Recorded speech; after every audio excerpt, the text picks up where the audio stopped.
ទៅហើយពីយប់ស្នាក់នៅតែមួយផ្លេតហើយឥឡូវថ្ងៃនេះគឺជាថ្ងៃ check out របស់ពួកគាត់ហើយគាត់ទុកវ៉ាលីនៅផ្ទះខ្ញុំបន្ទាប់មកគាត់ចេញទៅដើរលេងបន្តទៀតរហូតដល់ល្ងាចបានមកយកវ៉ាលីវិញអញ្ចឹងថ្ងៃនេះគឺគាត់ check out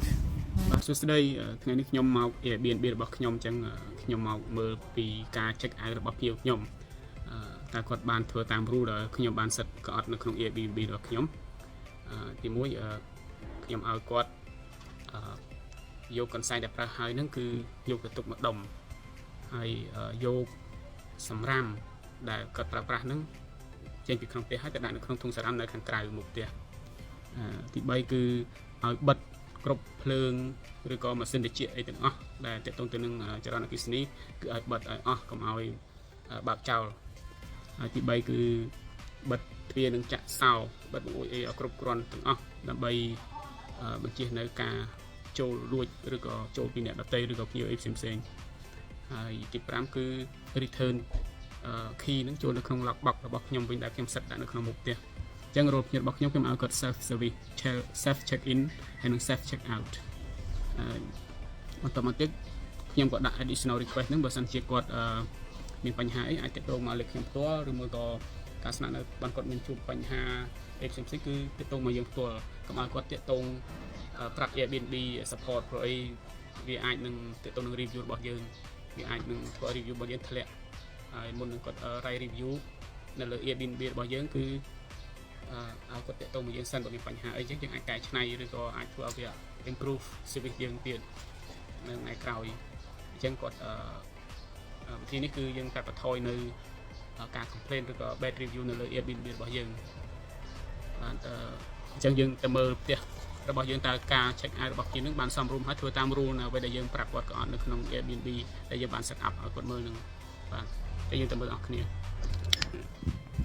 បាទឥឡូវខ្ញុំមកដល់ Airbnb របស់ខ្ញុំហើយនេះគឺជាទ្វារចូល Airbnb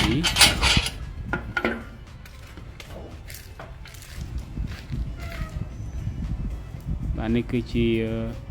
ខាងមុខផ្ទះ Airbnb បាទគឺមានកន្លែងអង្គុយលេងខាងមុខផ្ទះហើយផ្លេចយកសោបាទនៅក្នុង lockbox អញ្ចឹងនេះជា lockbox ដែលភ្ញៀវតែងតែមកគឺយកសោចេញពីប្រអប់នេះដែលខ្ញុំដាក់លេខកូដនៅក្នុង Airbnb របស់ខ្ញុំដើម្បីឲ្យគាត់មកគាត់យកលេខកូដហ្នឹងទៅហើយគាត់យកចាក់យកសោដើម្បីចាក់ចូលផ្ទះដើម្បីស្នាក់នៅឥឡូវជាបើកទ្វារចូលទៅតើចង់ដឹងថាភ្ញៀវ4នាក់មិញដែលគាត់បានស្នាក់នៅពីយប់នោះ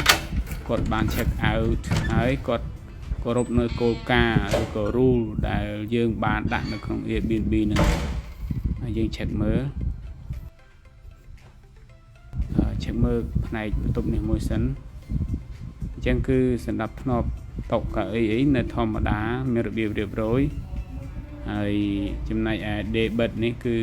មិនអីទេបាទដោយសារពេលគាត់ចេញទៅខ្ញុំមិនឲ្យគាត់ទាញស្រោមខ្នើយស្រោមពុកទេគឺរក្សានៅធម្មតាហើយឯ kitchen គាត់អត់មាន